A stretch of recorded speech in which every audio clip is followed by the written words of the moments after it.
Warning, the following podcast is intended for immature dads only. Listener discretion is advised. This is Dad's Game Review, the most casual hardcore gamers around.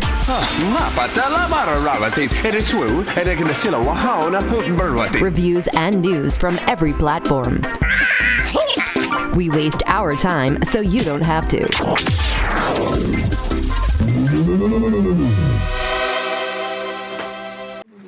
What's up, kids? Welcome to another episode of Dad's Game Review. I am Chris Balaji, and I'm joined, as always, the amazing Josh. It's me. Josh. It's me. I'm here. I made it. I forgot we were even doing a podcast till you said something last night. So, because the game that we're playing, I beat like last Saturday, so I was like all wrapped up and ready to go like for last Right. Yeah. early. So like hopefully I didn't forget all my details because ADHD, we don't do details. So I spent my entire day off, probably spending like about 3.5 hours playing the rest of the Under the Waves. good. But I'm not that. He I'm almost just got lost. Through this one, guys. I beat it in 8 hours. For Joe. I'm just lost looking for Joe or whatever. That's a very sad moment in the game. What did we play? We played Under the Waves. Well, hold on. I got stuff to talk about. We're talking life that's here. Right. I had big news because he a couple weeks ago his wife lost her job like right before the Christmas and everything. Right? Yeah. You were panicking. You guys were losing your crap. It was bad. And then she found a great job. Like for our last podcast, she found another position in a hospital. Found a great position and like she's doing great. Well, out of nowhere, this last Friday, my wife gets a call from her dream hospital. It's a sister hospital of the corporation that she works for. Was it a Barbie dream hospital? It's her Barbie dream house. Yeah, it's where she'd love to work. She's a medical records director, and they all of a sudden theirs walked out, just like straight up quit. And and they also offered her a 25% salary increase, putting her on salary and raising her salary by almost $20,000. Wow. So it's a lot. It's like 30. Actually, it's probably like close to like 30%. So she's all excited about that, and then her current job hears this and makes an offer on her, and it starts a bidding war. So today she went down to she was going to take, as of yesterday, like we're going back and forth since Monday to Friday. We've gone back and forth between which place we're staying at, which place we're going to, and it's like causing my anxiety to blow up. Oh, but she went to her because it's the other one is a half hour away. It's not close. So she went to the interview there today, and she says she's probably 80% sure she's going to go with the one that's a half hour away. So. Oh, okay. But either way, it's a massive like pay increase for us, which could make our lives a little easier because it's been, and for everybody, it's tough right now in this economy and society. The economy is good. The society sucks. That's the problem. Yeah. Yeah, they did the same thing with my wife when they offered her the job, and on top of that, she found out in orientation that every 3 months everybody gets bonuses. Yeah, well, we didn't every get quarter. I got my whopping $75 bonus this year. It was freaking amazing. Guess how much her bonus is? What? Just take a guess. I would guess for a nurse like a couple $1,000, but I don't know. It's she's the director of nursing. Director of nursing, right? So, $15,000. What the? Hey, buy me more Christmas gifts or something. Yeah, that's seriously. Holy crap, man! That's a bonus. I was like, what? Yeah. She goes, yeah, every 3 months. Every 3 months.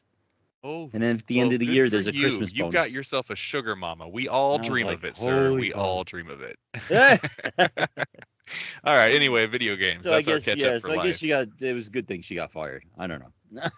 Totally, it works out. Like honestly, this is both good things for us out of nowhere. When a month ago we were both feeling like shit. So Yeah, we were both like crying in our beers. We quit doing the podcast and stuff because everything was going poorly and all that, and now everything's looking up. So anyway, could be good. All right, video games. So Under what the we played Waves. this week, I picked. Go ahead and read your Wikipedia thing. Do your Wikipedia. Under the Waves is a 2023 adventure video game developed by Parallel Studio and published by Quantic Dream. Players control the professional diver who attempts to deal with personal trauma and a job that may compromise his principles. So it's for off, PlayStation 5. Quantic Dream is the creator, and that was my first key to knowing I would like, not creator, I'm sorry, producer, publisher. Right. That was my first cue to I will play anything they have their hand in, because Quantic Dream, as we know, made Detroit Become Human, Heavy Rain, Beyond Two Souls, all these amazing narrative games. that make you feel something, and that's my jam, like right there. So as soon as I saw this was published last, it was 2023, I think this came out. I was all over it, and actually, Under the Waves became my favorite game of 2023. And when I say favorite, it's my favorite experience. It may not be the best game I played, but it was my favorite experience of 2023 at the top of my list. And we'll go into Detroit Becoming Human is probably one of my favorite games. God, okay, you did play it. I almost suggested it for us to play because I want to play it again. It was so good. I played it with my wife. Oh yeah, isn't it great? All their games. I want to replay Heavy Rain too because I didn't finish Heavy Rain, and that was such a crazy one on the PS3 days and stuff too. Yeah, that was very depressing. That was extremely depressing. But these games make you feel something, and that's what I love. And this Under the Waves it's a totally emotional story.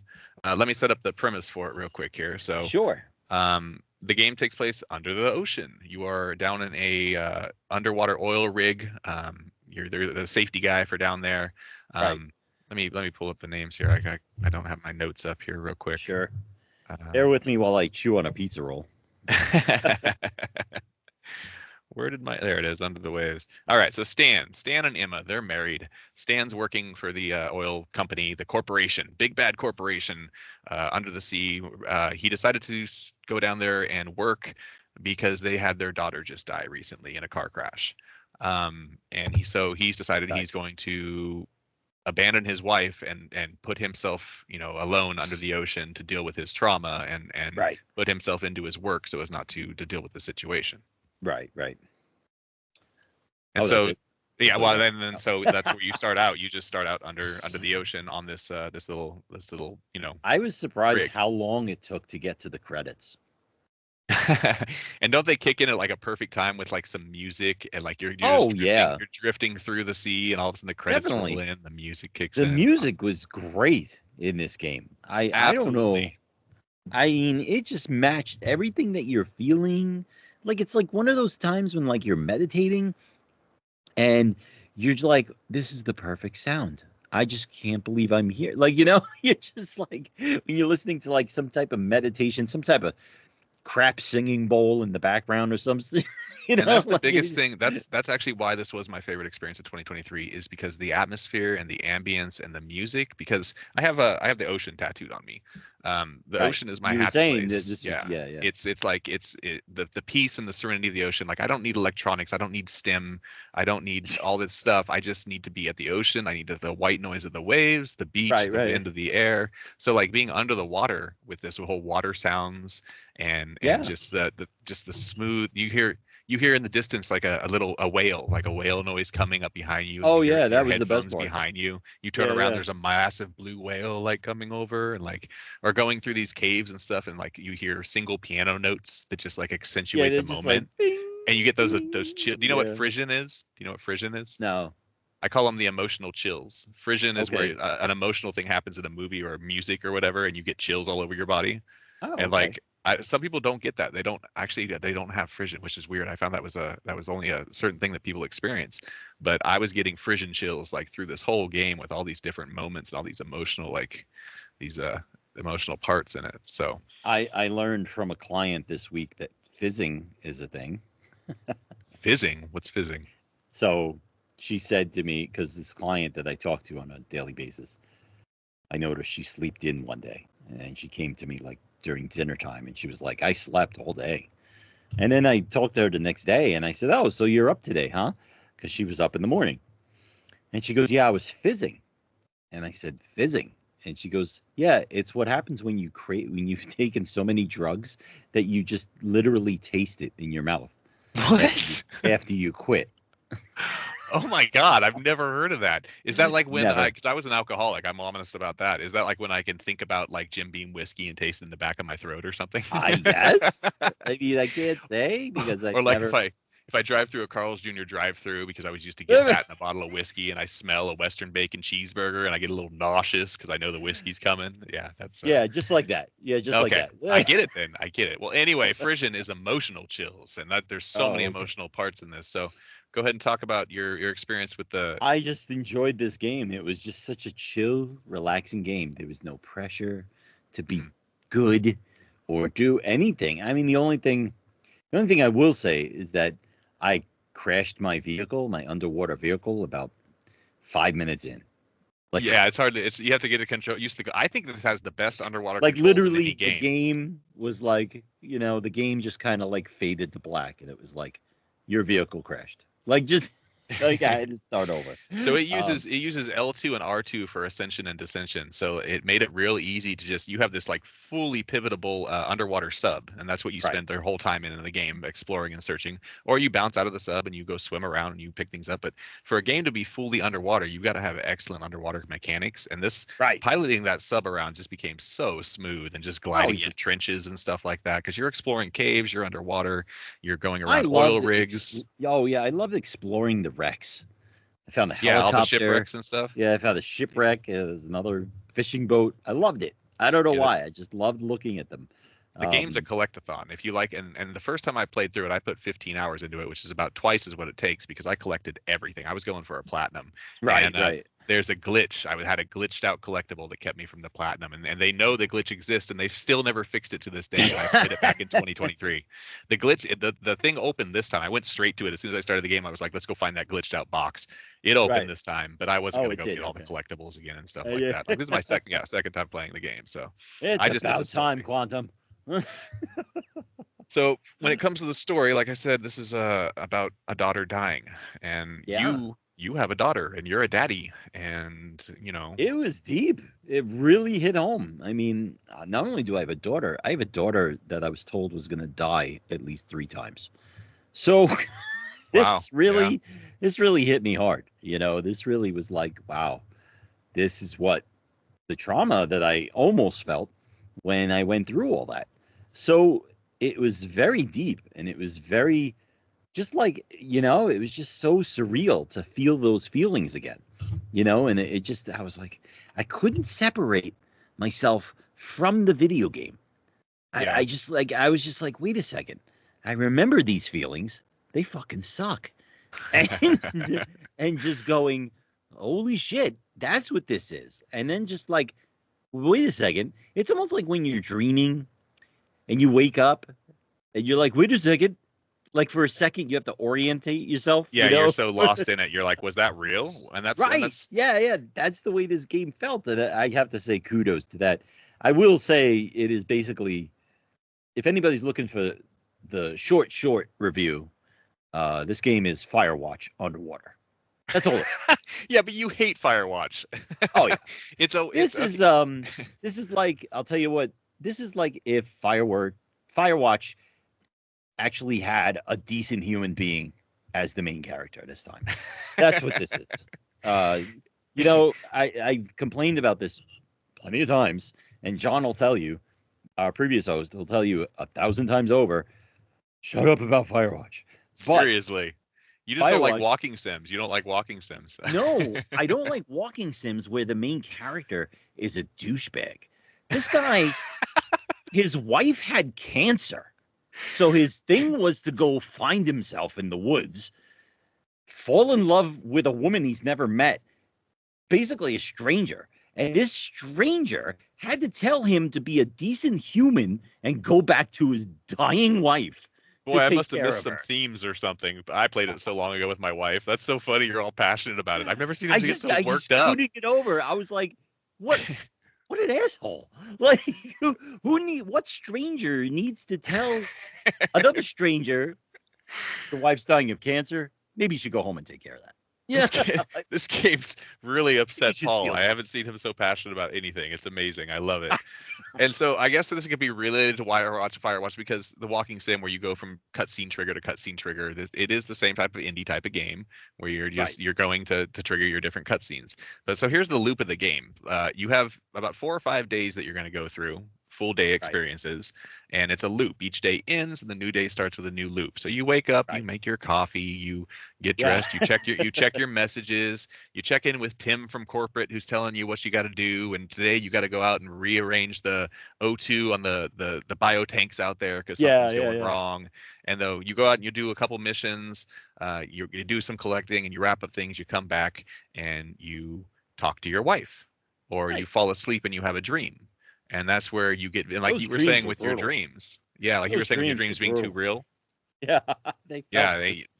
that's where he sees his daughter is in these dreams, and she becomes so real to him. She becomes so real, so he can't separate from fact and fiction. Like you said, you couldn't separate from the game and your thoughts. Right. So it was like, yeah. And he even told his wife, he's like, I can't leave here.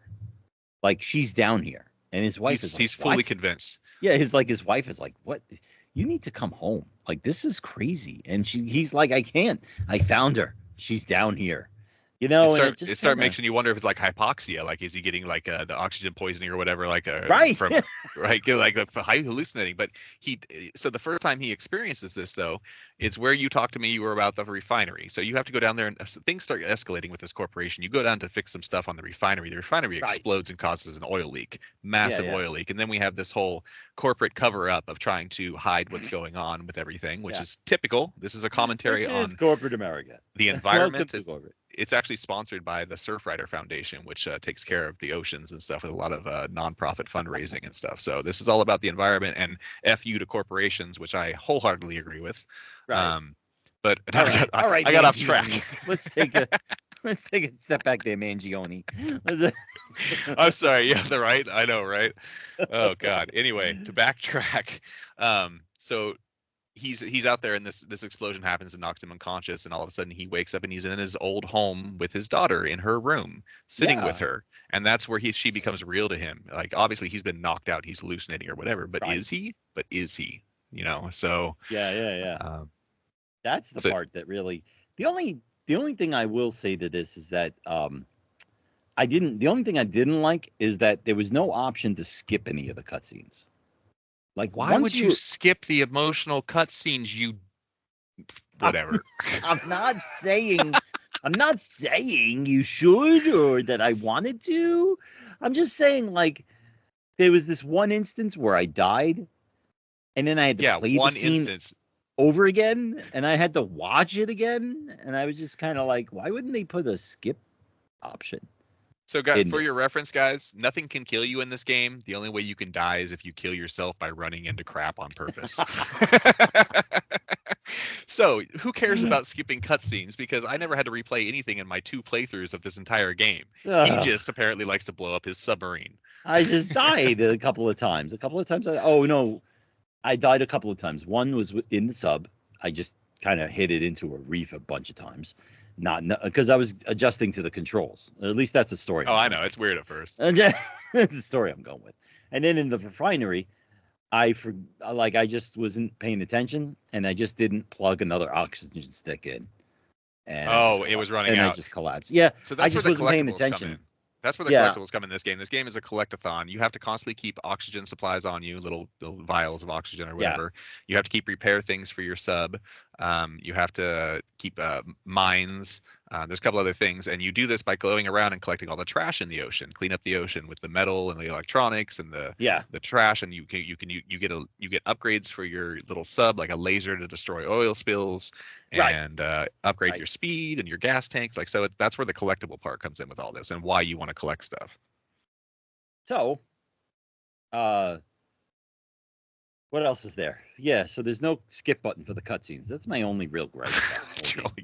He always has the weirdest thing to complain about, I swear to God. Oh, it gets weirder. Funny. You know what else is weird?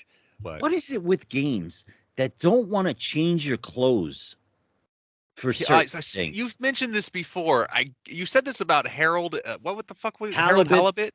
Because he would get wet and not change his clothes. It bothered him. This is what I deal with, you people. What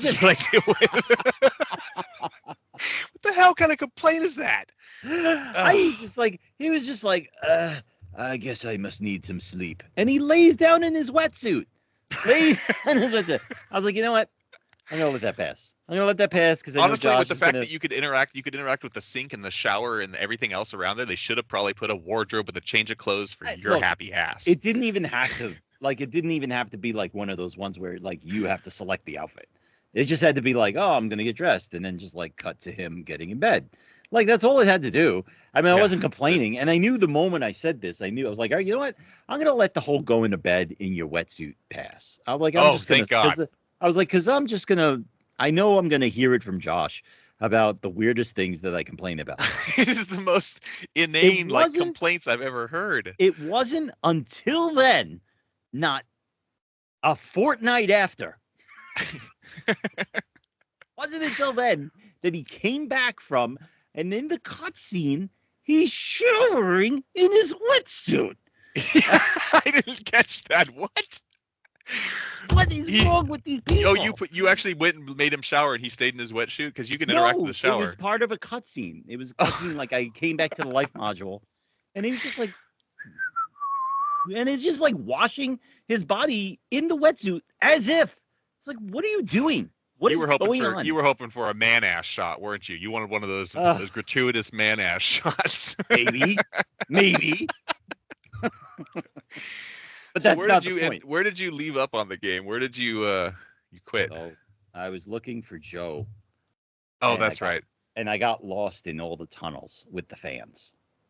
Okay, so there's side quests on this too. There's side missions like photographing, so you can go around. Like I said, there's a lot of creatures in here. Yeah, the photographing's fun. You like when you're coming through and the music's hitting and you're just coasting along, and all of a sudden you realize you're in like a sea of jellyfish, like a neon jellyfish around you, and you're like, oh my god! Like whip out the camera, take pictures. You have different sharks you have to capture. You have different whales you have to capture. The photography is really fun. It is, but then you have your little so easy. So easy. You just pull. It's part of your inventory. You just switch over to your camera, and all of a sudden you're in camera mode. Like it's great. Yeah. But then you have your little buddy. He's a SEAL. He's down there, and he's everybody's friend that works on this rig, and he'll bring you things. He's real nice. His name's Joe. Well, where he left off, Joe disappeared, and that kind of leads up towards the end of the game. So refinery blows up. Corporation tries to cover it up. They realize that the corporation is also hiding secret documents, and they find out that there's this whole cover up. There's people that have been killed for the corporation and murdered. He finds bodies, and like it goes into craziness. And he finally decides himself that he wants out of there. He's gonna get out of there. He's gonna go back home to his wife. Okay. Yeah. And then she has an announcement for him that I mean I gotta spoil something here, but she got married. No, she's pregnant. So. Oh, okay. Yeah. I thought you were gonna pull like one of those. Was that movie with Tom Hanks? Where he gets stuck on the island.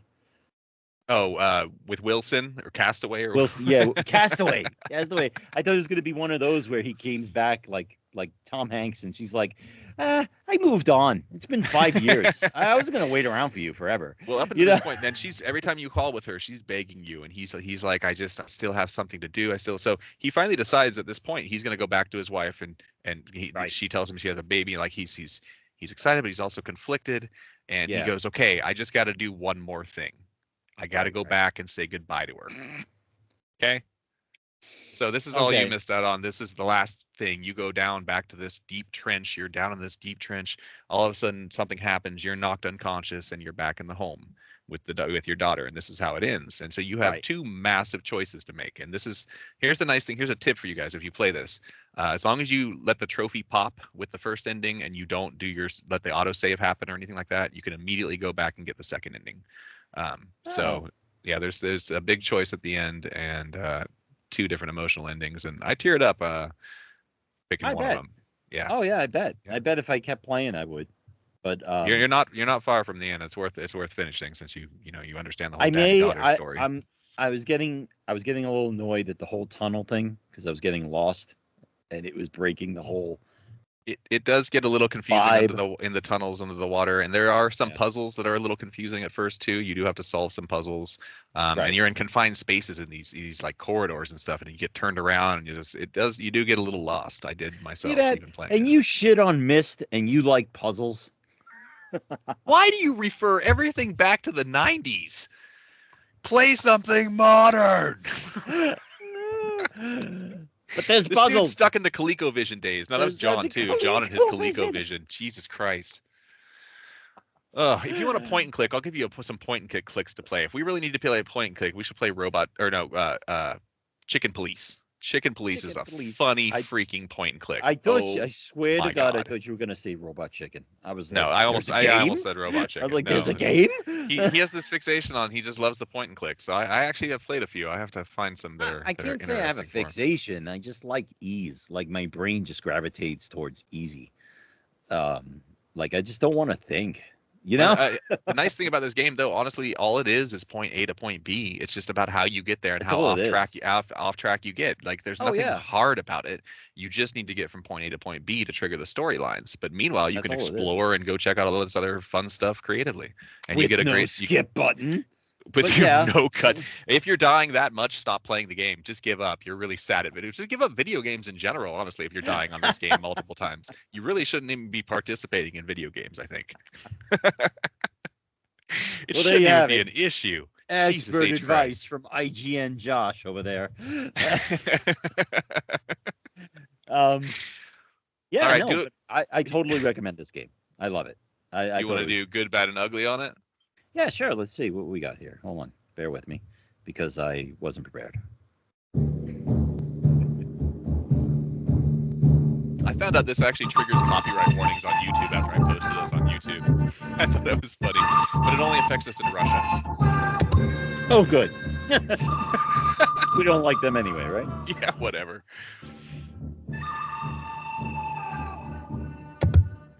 Well, kids, this is the part of the episode where we go over the good, the bad, and the ugly of Under the Waves. Do you want to start with your goods? My good is the atmosphere, the ambience, everything about the music and the serenity and the I would get home from work when I was playing this game for that week I was playing it, and my wife, I'd be stressed out. My wife's just like, go play your ocean game. And I'm like, because I'm a perpetually anxious person, and this atmosphere under the water is just, I get chills. Once again, I got frisson on my arms just thinking about it, because it's just such a cool atmosphere for me. Right. Yeah, no, the good for me was that it was actually easy to play. It was like, I liked how everything was like not complex. Like, you pick up stuff from the ocean, you didn't even have to be relatively near it. And the little circle button would pop up and you'd collect it from, like from distances away. And he would just automatically collect it.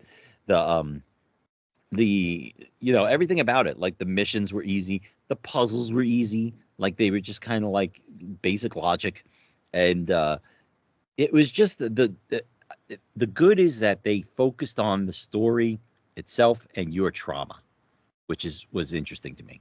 I guess maybe because I'm in school to be a therapist, maybe that's why. Like, it just they focused on the trauma and they didn't put too much detail into you, like having to switch things or having to go. Yeah, you don't need skills. R1, you just, L1, just L2, go. Just explore. Yeah, it's easy open exploring. It reminded me of the Sega game Echo the Dolphin, where we're in the 90s again. Quit taking me in the Wayback Machine, dude. Echo. That's the only thing I came back. That was an ocean game. That blew me away. I couldn't think of anything else that blew me away that involved the ocean. You're right. There's not a lot of the ocean games out there. The bad was there was no cutscenes. There was no skipping the cutscenes. That was it. Oh, that's thank God you have relevant arguments. They are just so topical. My bad was getting lost, because you do get turned around and confused something that are in these underwater areas, or or like when you message me, you're like, I can't find the entrance to the refinery. Yeah. I'm like, it's there, just look for it. And you're going around this giant thing, like it's got 13 doors on it that could open, and you're trying to figure out where the hell I could even get in. And there's moments like that where it's like, the thing is there, you can see it on your map, but you can't figure out how to get into it, and it drives you mad. It's right. Drives you bonkers. Also, they didn't really explain the whole laser thing with like those oil slicks. Was that what it was? What are those you're supposed things? You clear the oil with the lasers. You break it all up with the lasers. I didn't know what it was. It was almost like an alive thorn bush. Like it was like interweaving, and it was like it looks weird. They put them in little specific patches everywhere. Yeah, but they didn't explain that, which is just part of my. I mean, if you get close to it, it says press or hold down square, and then you start lasering it away. I mean, it's pretty. But you don't have a laser. You're just like, what is that little icon? Did you not ever get the laser? I did. But it doesn't. But when you first approach it, it just has a little icon with a picture that could be anything. Right. It could be a sound box. Exactly. It could be a freaking boombox for all I know. You didn't have the item. No, that's I the problem. So I was just like, okay, obviously I need something to get past this, so I just kind of turned myself around. Ugly. What else? Ugly. What do you got for ugly? Because I don't have many. I don't really have anything other than it can hit you not pretty changing emotionally. your clothes. If you want to call ugly, like, possibly getting upset, it could affect you pretty emotionally when you learn about, when you see all the father's grief. Like, I'm not Oh, a father. I mean, this is Dad's Game Review, but I'm not a dad, just a daddy. Yeah.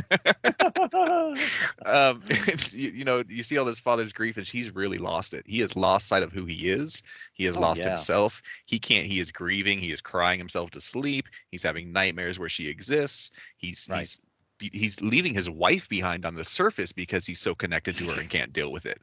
So it's heavy, and if you want to call it ugly crying, then maybe, and get a little emotional about it or something. But right.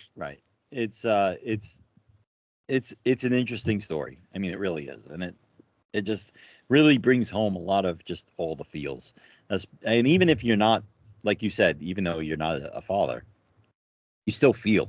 I'm such an empathic person.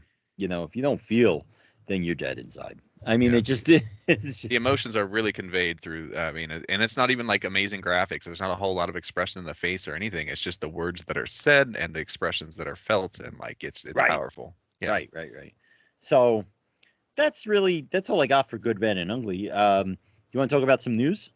Go for it. All right. And now it's time for gaming news. Thanks, John. So, let's see. What do we got in the news today? What do you got? Anything good? I got a ton of stuff like usual. I didn't have a ton of stuff like 2 hours ago, but I do now. Let me get my one measly article out of the way. Yeah, do your thing. The Minecraft creator confirms Minecraft 2, quote unquote, sort of, or maybe not. My intentions are to be clear and honest about it. So basically, he took his $5 billion from Microsoft and he said, I'm going to make a Minecraft 2. And he started it, and then he was like, oh, crap. I got to ask Microsoft permission now. I forgot this isn't my game. So I think he changed a bunch of things, and then he was like, maybe I'll just make it. I'll call it. That's what everybody does that doesn't have the rights to make a sequel to something. They call it a spiritual successor. I've called the games that, yeah. Those are the keywords you use in boardrooms. Neva, that game Neva was the spiritual successor to Gris. So we talked about Gris as one of my favorites. Did you play Neva? I just bought it today. I'm going to play it tonight. Yeah. Well, I should play that. It looks amazing. Play that? You think I should play that? Oh, definitely. I mean, did you like Gris? We reviewed. No, I wasn't in on the review on Gris. You and John were. I thought Gris was great. I really enjoyed Gris. I wish I didn't play it while I was high. That's it. Well, that's just it. So I call it one of the most beautiful games ever. It's all about the journey and the beauty in the world, and like that's why I loved it. And so Neva is the same idea, but with a different story. So I'm gonna try that. Oh, okay. How much did you spend on it? $15. It's on sale, 20% off right now. Wow, really? Yeah, on the PlayStation. I mean, Gris was only 2.5, 3 hours. I don't think this one's much longer. It's a short thing. I don't know if we could do a whole podcast on it, but we could definitely talk about it as part of a podcast. Is it Neva as in Niva? Neva. And seriously, if you guys don't know Gris is on PS Plus. It's on Game Pass. It's a 3-hour game. It's gorgeous. I rave about it to everybody. I have a T-shirt of it. I have a collector's edition of it. I have a limited slipcover edition of it. Like, I love the game. Maybe we should play that next. We already did. You guys reviewed it. You reviewed it with John. No, Neva. Oh, Neva. No, that's what I'm saying. But I don't think we'll have to do a whole podcast on it. That's not much to talk about. But we could try. You don't think so? Anyway. You didn't even start it yet. How do you know? Because it's only a 2.5, 3-hour game. Those are right up my alley. There's no story really in these games. All right, Ubisoft. I talk about Ubisoft on here and always do updates because 1, I hate the company, but 2, I play a lot of their games. God damn it. Right. I hate admitting that. I just picked up the Division 2 recently and I'm addicted to it. And it's another Ubisoft game to add to me playing Motorfest and Assassin's Creed and all this other. I hate them, but I hate them. And it's not even their games. I have to admit, can I tell you something about Division 2? What? They, as a guy from New York, they got Brooklyn down like spot on. Like, you know what I mean? Like, well, that must be Division 1. Division 2, I'm in Washington D.C. I'm at the okay. the White maybe House, it was Division 1. Yeah, Division 1 I think was New York or something like that. Yeah, Brooklyn, and it was just like it blew me away. They were like down to the names of the stores and shit. Like, that's really cool. Honestly, these are not my type of games. I don't play shooters really. I don't play. It's not my stuff, but I kind of got addicted to it. It's kind of crazy. But anyway, with Ubisoft, so they had to change the date of Assassin's Creed for the second time. Their entire standing as a company is based on the release of Assassin's Creed Shadows. All their eggs are in this basket. Otherwise, we're going to see a complete. We don't know, honestly. We don't know what's going to happen to it. Broken apart. Right. Something's going to happen. It's going to be restructured for sure. They're constantly projecting losses with all their big budget games. They're cocky and think they can charge $110 for gold editions with a bunch of digital cosmetics and kiss my ass on that crap. But I do play their games. I feel like a hypocrite. But so they moved it from like February 14th to March 20th, giving it an extra month. Part of that reason, though, is because Monster Hunter Wilds is releasing around that same time, and they don't want to compete with anybody. They need like an open slate. So anybody that wants to buy this game, like put it up against the new Smurfs game or something. Like, release it on a Tuesday against like the new Smurfs. Man. They have to sell this game because I think even no matter what, I don't think it's going to get big enough sales, even though it looks awesome. And I do like Assassin's Creed now after playing my first one. I just don't think it's going to sell big enough to not. Assassin's Creed, meh, to me. It was a great game at one point. It was really a great game. Just once they got to a certain point, it was just like 30 releases later, they're on it was game the 31. Same, it was Shadows is going to be game 31. Story. It's the same stuff. It was the same story, and I just kind of was like, now it's starting to take away from it. And I actually just quit Black Flag and deleted it for my streams. It was my favorite comfort game to run around, but the actual story missions in that game are absolute bullshit. Having to do a trail mission and an eavesdrop mission out of every single chapter constantly, having to be stealth and not alert guards, that takes all the fun out of the entire game. Everything but the story in Assassin's Creed Black Flag was amazing, but the actual story missions, horrible. Anyway, okay, so PC 5090 series or 50 series is coming out now. That's all the new graphics cards. The 5090 top of the line goes to $2,000. That's what, and we're looking at. People don't seem to understand how tariffs work, but we're looking at an increase in electronics with the tariffs coming in. So who knows what's going to happen with that, because electronics. They're saying the 5070, the basic one, is the equivalent of the 4090 from last generation, but benchmark tests, I guess, are not proving that. So they're trying to release a budget 4070 at $549, which compares it to last gen's 4090. Switch 2 leaks everywhere. I don't care. Please big stop. Surprise! It looks like a freaking please Switch. Stop with the Switch 2. I don't care about the Switch leaks. Just give us the damn console already. We know what it is. We know what it's going to do. It's just more of the same. Whatever perks are part of it, I really don't even care. I'm not much of a Nintendo person anyway. I'm sure I'll end up with it, but I don't really want it right now. I could care less. I'll wait till everybody freaks out and gets, 2 years or something, 3 years, I'll buy one. It's just, there's so many leaks out there from different companies who are selling the accessories to it that it's just like, it's hard to keep things private anymore, especially when you're forced to let people make accessories for it. Yeah, they're like, my friend's cousin is a janitor there, and like they took this picture from a vent above the corporate workroom, and it shows the left side of the Nintendo Switch, and you're like, oh god, I'm not. I don't really care. There's a actually, you know what? I do have other news, if you don't mind. Yeah, go for it. Did you know they're making so from the people who made A Way Out and It Takes Two? Yes, there's a sequel. I'm so excited. There's a sequel coming out. I forgot what it's called. Split Fiction. Yes, we are so, really I'm good. on my third playthrough of It Takes Two right now with a buddy. I started a third playthrough of it. It's so fun together. So I hope maybe you'll play that with me. We'll have to play that together. Can we play it online? I mean, obviously we can't be in the same. Yeah, it's completely online. So just like It Takes Two is. Yeah. But I have to get It Takes Two because I never played it. The only game I've played out of them is A Way Out. It's on PS Plus. I mean, we could play that. We could play that for the podcast in 2 weeks if you wanted, because we'd have to play together though. But okay. This co-op trend is my jam. Anything cooperative, I won't play PvP. Nothing. I'm not going to fight you and get competitive on anything. But if you want to do co-op stuff, that's the way I love playing. So I'm pumped about Split Fiction. All right, cool. Yeah, maybe we'll check that out. Marvel Rivals is the top hype right now. If you love PvP and hero shooters, Marvel Rivals is the way to go. They just started their season 1. People love it. Somebody at work was telling me you got to download Marvel Rivals. I love superheroes. I'm a huge comic geek. I've got about 3,000 comics in my basement collected back to the early 90s. Right. But and I would love to play it, but I just don't do PvP and I don't do competitive, and I just don't. I don't think it's not going to work for me. So, Right. And then the last one. This is kind of the big news. Square Enix decided they'd come up with a harassment policy.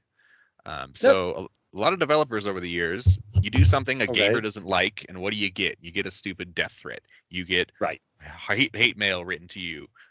You get people showing up apparently at the facilities and stuff like that, being angry.